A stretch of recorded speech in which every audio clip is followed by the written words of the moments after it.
Vous croyez peut-être que cet adorable chaton que je tiens dans mes bras n'est qu'un vulgaire chat de gouttière. En fait, non, pas du tout. C'est un abyssin, c'est-à-dire une des peut-être plus vieilles races du monde, puisqu'on a retrouvé dans les tombeaux des pharaons des chats, qui étaient d'ailleurs déifiés à cette époque-là, des chats dont la morphologie se rapproche exactement de celle du chat abyssin.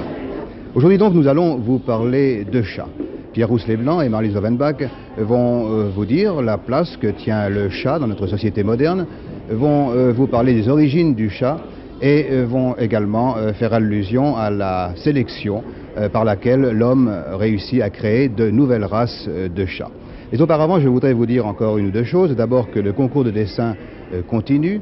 J'en ai déjà reçu pas mal. Je vous en montrerai au prochain magazine. Continuez à m'envoyer vos dessins d'animaux avec une courte légende au verso si vous voulez partir avec moi en Afrique à la réserve de Niokolo-Koba au début du mois de mars. Et puis également, je voudrais vous signaler que la Fédération des sociétés de protection de la nature organise du 22 au 27 novembre, le chat n'a pas voulu rester avec moi, du 22 au 27 novembre, une grande opération appelée Sologne vivante. Il s'agit de la création en Sologne d'une réserve qui sera ouverte au public d'ailleurs, et d'un centre d'initiation à la nature. Alors pour aider à la création de cette réserve, réservez un bon accueil à ceux qui vous proposeront des timbres Sologne vivante et des cartes de Noël. Et maintenant nous allons rejoindre Marlise Offenbach et Pierre Rousselet-Blanc et les 600 chats que Madame Ravel a réunis au Cat Club de Paris. Pierre Rousselet, nous avons profité du cadre exceptionnel qu'offre cette exposition internationale du Cat Club de Paris pour présenter cette émission qui est un peu un récapitulatif de toutes les émissions que vous avez faites jusqu'à présent sur les chats. Et c'est aussi un peu un centenaire, puisque je crois que la première manifestation de ce genre a eu lieu en 1871, à Londres d'ailleurs, au Crystal Palace. Oui, et puis à cette exposition, il faut bien le souligner, il n'y avait pas la variété considérable de races, d'espèces que nous avons ici. Il y avait en réalité 6 ou 7 races et variétés, alors qu'ici nous en avons 48. Oui, c'est une très très longue histoire que l'évolution du chat à travers les âges. J'allais vous dire qu'on a fait de la félinothèque dans l'Antiquité, parce que les Chinois croisaient déjà les chats. Et à quoi ressemblaient d'ailleurs nos premiers chats? Alors là, vous me posez un petit peu une colle, parce que les mystères de l'origine du chat, on en discute encore. Je peux vous donner la version légende qui se passe sur l'Arche de Noé, bien entendu. Et le chat serait né des amours d'un singe qui s'ennuyait et d'une lionne très complaisante. Vous savez que moi j'ai une autre légende. Pour moi, le chat est également né dans l'Arche de Noé, mais alors c'est un lion qui a éternué, qui a donné naissance à 2 chats miniatures. Oui, enfin, je ne sais pas si l'une ou l'autre sont vraies, mais enfin, toujours dit que les hommes de science sont beaucoup moins précis que nous dans ce domaine. Ils font remonter le chat à divers chats sauvages. J'avoue que j'en ai sélectionné 2 qui me paraissaient à peu près probables. C'était le chat ganté de Nubie pour ce qui était des chats européens, et le chat manule pour ce qui était des chats asiatiques. Bien entendu, ça ne répond pas absolument à toutes les classifications. Par exemple, le chat angora ne rentre pas dans cette classification, notamment pour ce pelage qui ne se retrouve que dans cette région de Perse qui est Angora. Bien entendu, on ne peut pas s'arrêter au chat sans parler des mutations. Parce qu'à partir de ces races primaires, bien entendu, on n'aboutit pas directement au chat que nous connaissons maintenant. Alors d'abord, il y a eu des mutations. Une mutation, c'est une transformation brutale qui fait qu'un chat perd sa queue, par exemple, ou change de poil, et que ce changement devient héréditaire, devient définitif. Et puis il y a autre chose, il y a l'accoutumance à un certain climat, à un certain territoire qui fait que le chat s'habitue. C'est ce qu'on appelle la sélection naturelle d'ailleurs. Puis évidemment, il y a l'homme. Alors l'homme commence à s'intéresser au chat. L'homme commence à s'intéresser au chat très tôt, il le domestique d'abord pour chasser, enfin en particulier pour chasser les souris, et ça reste pratiquement le seul rôle du chat jusqu'au 19e siècle. Et au 19e siècle, on en revient à cette exposition. C'est les Anglais qui, les premiers, s'intéressent aux chats, mais à ce moment-là, au point de vue esthétique, au point de vue... C'est ça, parce que finalement, les premiers chats, quand on voit une exposition comme celle que nous allons montrer aujourd'hui, on est surtout frappé par la variété des fourrures et des couleurs. À l'époque, il n'y avait pas toute cette variété de couleurs. Les chats étaient souvent tabis ou bruns ou roux, mais... Oui, bien entendu, mais justement, prenez un chat.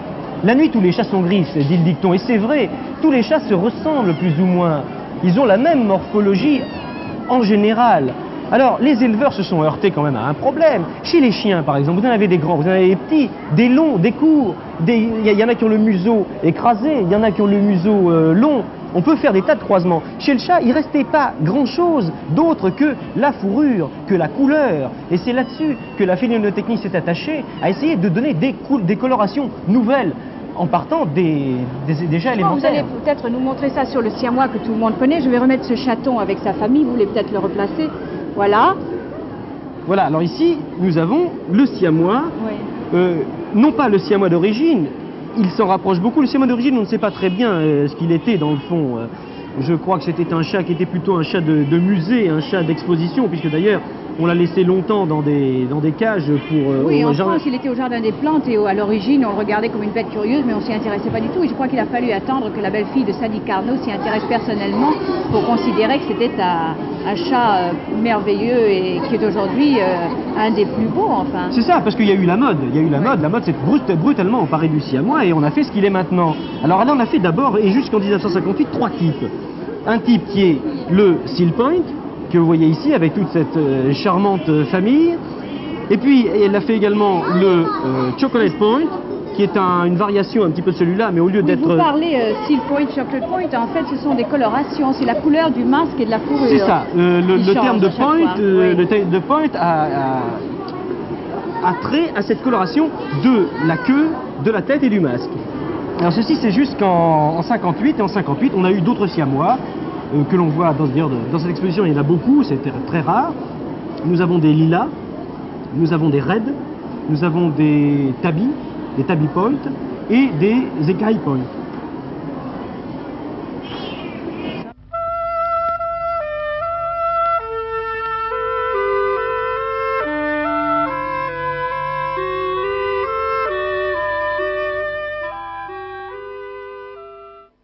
L'histoire de la fabrication de ce persan Color Point illustre bien ce que vous venez de dire et également illustre la complexité du travail des éleveurs. Parce qu'à l'origine, dans le fond, ce qu'on voulait, c'était de créer un siamois au poil long.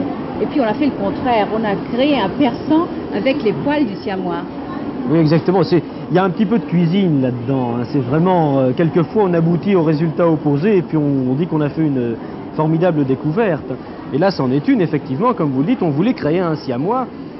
Mais il faut bien dire que avant celui-là, et ça illustre aussi ce que nous disions tout à l'heure, il y en a 14. Ils ont de la chance d'avoir autant de robes. Je les envie, vous savez, un peu. Oui, ça c'est très féminin. Mais pour en revenir au persan, si vous voulez, au départ, les teintes étaient certainement très simples. Le persan qu'a ramené Pietro del Laval au XVIe siècle était quelque chose d'une couleur simple. Et ce chat a évolué, on ne sait comment, jusqu'au moment où l'homme s'y est intéressé pour sa sélection. Et il a fait un persan noir, un persan blanc, il a fait des persans... Encore, il a sélectionné la couleur des yeux pour l'assortir à la robe, ce qui est encore plus fantastique, souvent. Je crois que le persan noir doit avoir des yeux orange, non? C'est ça, le persan noir a les yeux orange, ce qui est très difficile à obtenir. C'est surtout le noir qui est difficile à obtenir. Parce que ce noir ne doit absolument avoir aucun reflet, il doit être noir G, mais vraiment absolu. Ça fait un petit peu satanique. Hein. Et puis les chats blancs, alors dans les chats blancs, il y a aussi une question d'yeux. Il y a des chats blancs à yeux orange, il y a des chats blancs qui ont les yeux bleus. Est-ce qu'ils ne sont pas un petit peu sourds? Ils sont, effectivement, le gène blanc plus yeux bleus est souvent assorti à la surdité. Et puis vous avez les persans blancs qui ont un œil bleu et un œil orange, c'est ce qu'on appelle des chats vairons. Ils sont reconnus par la fédération? Mais absolument, absolument. Je ne sais pas s'il y en a ici, mais enfin ils sont reconnus par la fédération. Si on poursuit l'étude de ces couleurs de persan, on a des robes beaucoup plus sophistiquées. On a le smoke, qui est fumé, comme le fumé, l'indique d'ailleurs. C'est ça, oui, exactement. Mais il est un peu détrôné maintenant par ce qu'on appelle le chinchilla. Le persan chinchilla, évidemment, qui est aussi également un des plus chers. Et puis vous avez des persans un peu plus bizarres qu'on voit moins souvent, et notamment le persan écaille de tortue et le persan écaillé blanc. Ils sont tous sont des femelles, j'allais dire, non? C'est ça, il faudrait plutôt dire des persanes. On s'est aperçu que la couleur écaille, c'est-à-dire une couleur qui est beige et noire, ainsi que la couleur écaillée blanche, est assortie d'une certaine féminité, d'une féminisation du gène. Vous savez, je pense qu'on peut dire que le persan est un peu le chat des mille et une nuits et on rêve tous un peu d'en posséder, mais leur entretien est extrêmement compliqué. Oh là là, je me souviens d'une émission sur le persan où j'avais un beau costume foncé qu'il m'a été très difficile de faire nettoyer ensuite. Il y avait du poil de persan partout. Alors je ne sais pas s'il y a des gens qui ont des moquettes foncées chez eux et qui ont un persan blanc, ça doit leur poser des problèmes d'aspirateur considérables. Je crois que d'ailleurs au cours de cette exposition, nous allons avoir quelques détails sur ce toilettage très minutieux. Finalement, Madame Marolles, je crois que ce qui est le plus difficile, c'est un chat, c'est de l'entretenir, c'est son toilettage, surtout lorsque c'est un chat qui a des poils aussi longs que celui-là. Oui, évidemment, le problème du toilettage pour le poil long est très important. Cette dame va toiletter son chat là devant vous pour vous montrer exactement ce qu'il faut faire. La brosse, le peigne, la poudre. Et cette petite opération se répète tous les jours? Tous les jours en principe, oui. Alors évidemment, avant les expositions, le toilettage est encore plus minutieux à faire. Est-ce que vous auriez quelques conseils à donner à ce propos? Pour le toilettage. Pour le toilettage, bah, madame, c'est vous qui toilettez vos chats. Qu'est-ce que vous indiquez de faire spécialement pour les poils longs? Je les peigne au moins 3 fois par semaine et quand je les amène à l'exposition, je les baigne 3 jours avant. Elle ne vous donne pas un trop gros travail? Non, parce qu'on les aime et comme on veut venir au concours, on veut qu'ils soient jolis et alors de toute façon, on le fait quand même. Merci.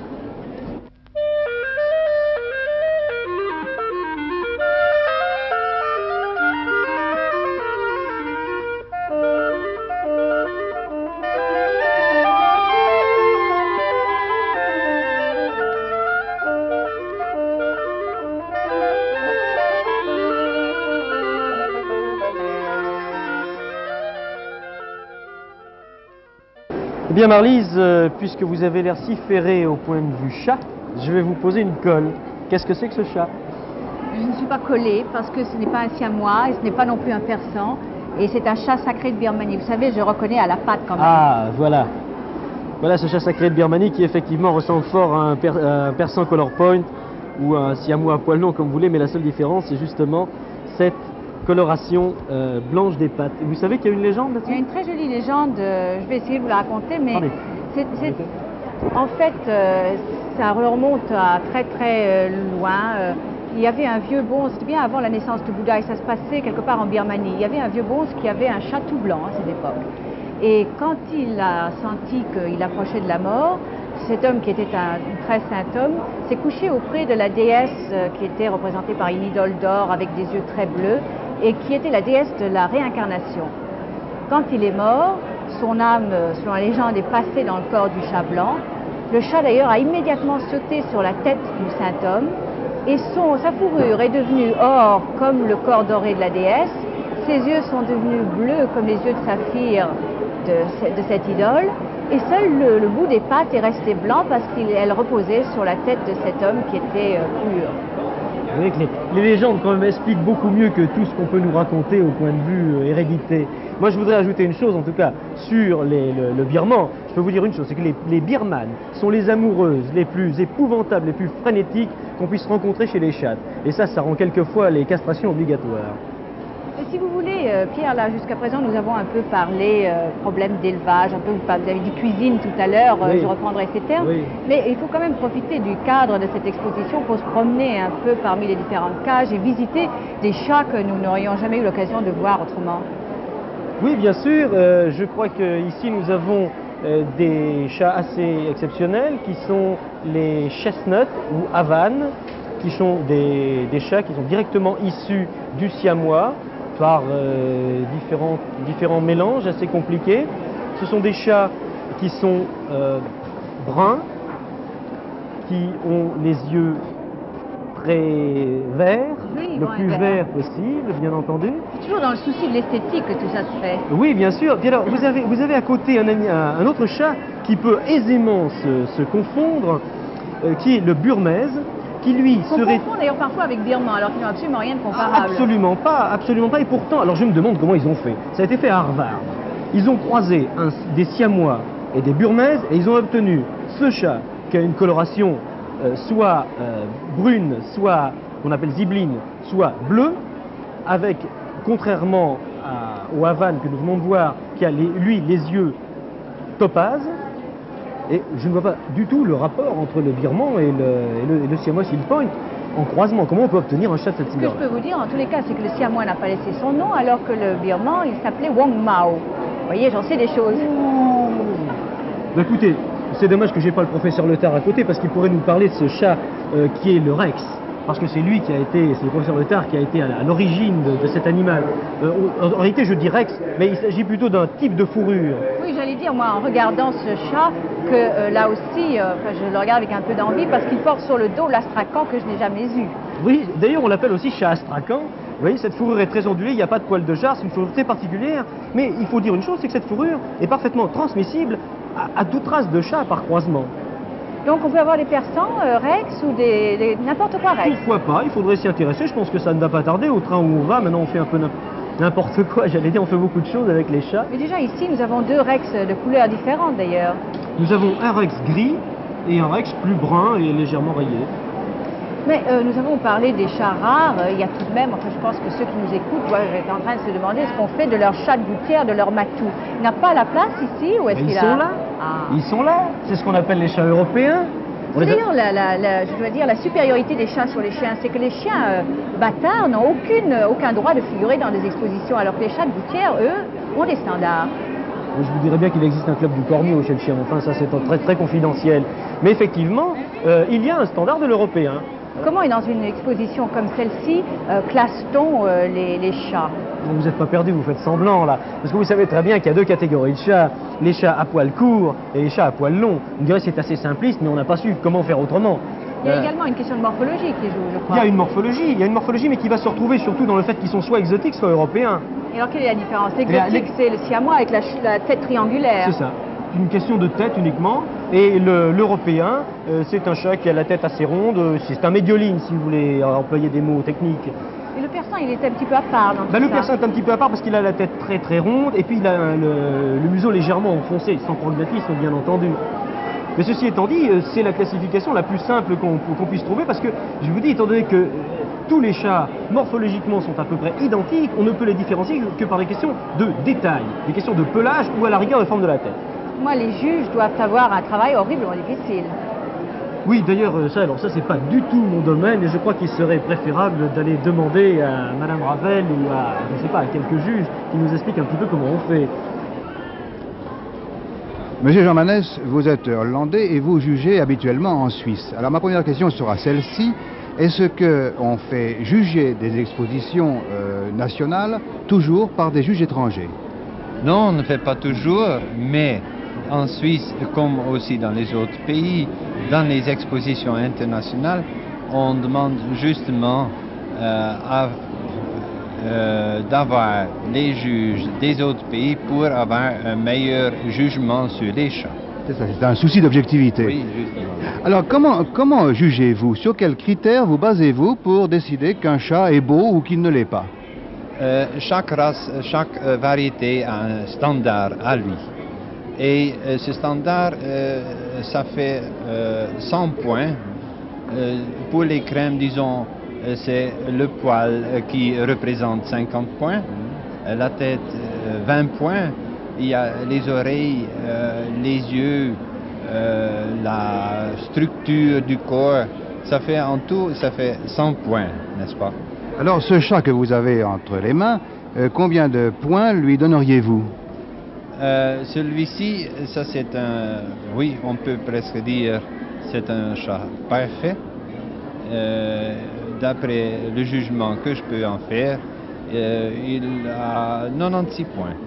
96 points sur 100. Sur 100. C'est donc un champion. C'est un champion des champions, oui. Il y a une certaine distance entre les oreilles qui doit se faire La tête doit être très bombée. Le nez, nous appelons ça, c'est le stop. Le menton doit être bien formé, pas en retrait, mais juste comme il est ici. Il doit avoir une ossature assez forte dans les pattes, comme vous voyez.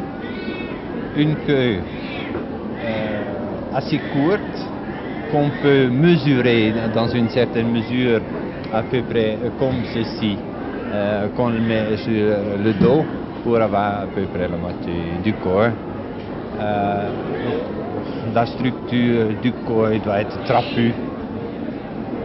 Vous voyez, en tout cas, maintenant, naturellement, ce n'est pas encore la saison comme au mois de décembre, janvier, mais oui, le poil est encore naturellement assez court et ça lui donne naturellement, il lui manque la collerette qui se fait naturellement normalement ici autour de la tête comme une auréole. Vous savez, je crois qu'il est très difficile de dire qu'on aime un chat mieux qu'un autre en regardant tous les chats qui sont présents à cette exposition. Mais tout de même, quand je regarde les poils ras, il y en a un qui me frappe par la pureté de ses lignes, c'est le chat abyssin. Il est très très semblable à certaines statues que j'ai vues au Louvre notamment. Eh bien oui, vous savez que l'abyssin, on le fait remonter à la haute antiquité égyptienne. On prétend que c'est l'image très très fidèle de ces chats qui accompagnaient les pharaons dans leur vie quotidienne et qui étaient pratiquement déifiés. En réalité, il y a une autre hypothèse qui est plus terre à terre, bien entendu, c'est celle des hommes de science, qui disent que c'est les Anglais qui ont fait ce chat très récemment et qui n'a absolument rien à voir avec les chats égyptiens. Ceci étant dit, moi je préfère quand même la légende du chat égyptien. Elle est très belle et puis ensuite, à mon avis, elle est véridique.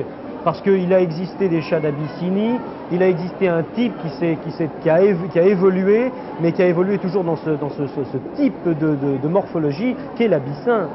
Vous avez parlé tout à l'heure du ticking, là aussi pour l'abyssin, on le voit très nettement dans sa fourrure. Oui, on le voit très nettement, surtout lorsqu'il s'agit de l'abyssin lièvre. Dans l'abyssin roux, ça se voit moins bien. C'est-à-dire que ce sont trois petites bandes noires à l'extrémité de la fourrure qui donnent cette espèce de coloration mixte un peu. C'est exactement ça. Je crois que vous allez pouvoir bientôt examiner les abyssins de plus près parce que vous allez en avoir un et vous apercevrez que ce sont des chats absolument adorables, absolument gentils, très intelligents, des chats un petit peu chiens qui vous suivent un peu partout. Vous savez, je crois qu'on pourrait pas... On pourrait parler éternellement des chats, il y en a tellement dans cette exposition. Il y en a simplement deux que je voudrais signaler avant de terminer le petit tour que nous venons de faire. Et il y en a deux encore, ils se ressemblent, c'est le bleu russe et le fameux chat chartreux. Vous savez, vous dites qu'ils se ressemblent, moi je ne suis pas du tout d'accord. Parce que le chartreux c'est un gros chat massif avec une belle tête carrée, tandis que le bleu russe c'est un peu exotique. Oui, ça vous pensez ça parce que vous pensez tout de suite moine, bien cossu. Non, le chat chartreux n'est pas forcément obèse. Il peut être aussi élancé qu'un bleu russe. La seule différence, c'est que le bleu russe, lui, est un chat exotique à tête triangulaire, alors que et puis il a les yeux verts. Et puis le chartreux, lui, est un chat européen qui a les yeux topaz aussi.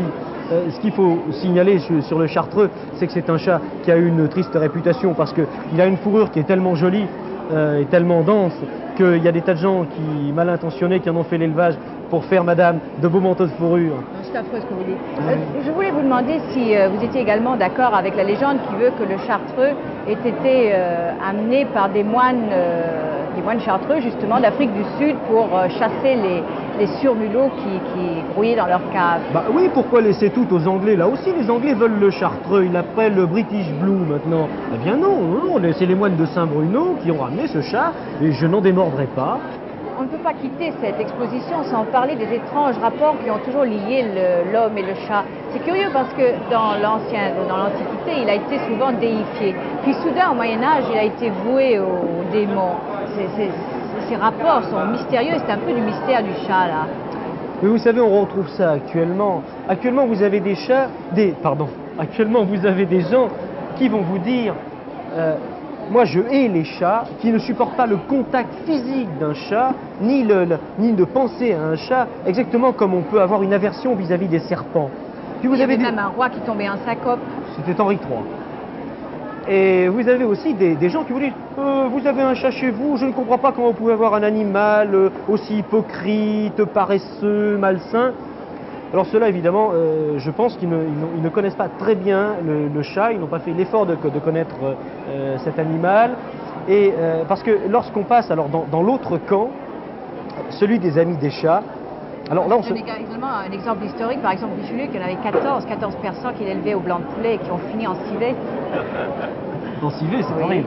Non mais quand on passe dans l'autre camp, si vous voulez, là vous en faites une illustration, on tombe parmi, on est en très bonne compagnie, on est en compagnie de gens de lettres, écrivains, on est en compagnie d'artistes, vous voyez depuis par exemple Homère adorait les chats, puis ensuite Du Bellay, Le Tasse, ensuite Chateaubriand, Victor Hugo, et plus près de nous, Léoto, Colette, Jouandeau, enfin tous ces gens-là. Alors de là à dire que le chat est un plaisir d'intellectuel et d'esthète, il n'y a qu'un pas, et ce pas, je le franchirai allègrement. Je le franchirai allègrement parce que je pense que pour aimer un chat, il faut une certaine transcendance intellectuelle. Disons que pour aimer un chat, si vous voulez, il faut un postulat, il faut 4 postulats. Il faut que le chat vous accepte. Premier postulat, qui n'est pas toujours, facile à résoudre. Le deuxième, c'est que vous ayez acquis cette connaissance du chat qui veut que pour que cet animal vous aime et vous respecte, il faut que vous aussi vous le respectiez et que vous l'aimiez en conséquence. Ensuite, il faut avoir cette connaissance qui fait que c'est un être libre, indépendant, et puis qu'il faut le regarder évoluer, et puis il faut avoir ce choc esthétique du félin, que ce soit à la vue, que ce soit à la caresse, que ce soit à la manière dont il vient vers vous. Et dans le fond, c'est pas un animal qui est très accaparant, c'est un peu un plaisir d'égoïste, le chat. J'allais vous dire, est-ce on peut donner un caractère aux gens qui aiment les chats et est-ce qu'il y a des traits communs à ceux qui les aiment et à ceux qui préfèrent les chiens? Oh grand Dieu, là, je ne vais pas m'y hasarder. Tout ce que je peux vous dire, c'est qu'on rencontre chez le chat, chez les amateurs de chats, un fanatisme beaucoup plus grand que chez les amateurs de chiens. Lorsque l'amour du chat s'élève, il s'élève toujours très très haut, il s'élève d'ailleurs trop haut quelquefois, ce qui fait la mauvaise réputation de certaines personnes qui s'intéressent un peu trop au chat et qu'on moque un petit peu gentiment. Il y a tout de même un phénomène qu'on ne peut pas passer sous silence ici, c'est la prolifération de certains chats abandonnés qu'on rencontre dans les terrains vagues. Là, on voit des chats d'exposition, mais il y a beaucoup de gens qui ont des chats et finalement qui les laissent, qui les abandonnent. Oui, si chez les chiens, le chien de race se développe et on abandonne de moins en moins de chiens parce que justement on a de plus en plus de chiens de race qui ont coûté un certain prix, il faut bien entendu malheureusement faire intervenir la question de prix. Les jardins publics des grandes villes, les squares, les démolitions sont pleins de chats errants malheureux qui se reproduisent. Et vous savez, il y en a plus d'1 million en France, les chiffres parlent d'eux-mêmes. Alors moi je vais quand même donner un conseil, là c'est le vétérinaire qui va de nouveau prendre la parole. C'est d'abord, lorsque vous avez un chat, une chatte, que vous avez l'intention de les faire reproduire, eh bien, il faut les faire reproduire de manière dirigée. Il faut faire du contrôle des naissances. Parce que vous ne trouverez jamais assez de gens susceptibles de s'intéresser à vos chats de manière sérieuse. Donc, il faut les castrer, en quelque sorte. Il faudra soit éliminer les portées, les individus des portées excédentaires, soit castrer mâles et femelles pour ne pas avoir d'ennui. Eh bien, merci beaucoup Pierre Rousselet. Je tiens aussi à remercier Madame Ravel, grâce à qui cette très très belle exposition a eu lieu et grâce à qui aussi l'émission a eu lieu, il faut bien le dire. Et peut-être nous retrouverons-nous tous dans 1 an puisque ces expositions ont lieu annuellement. Sont annuelles et peut-être que là il n'y en aura pas 600, il y en aura 700. Et 1000. des nouveaux d'ailleurs, des complètement nouveaux.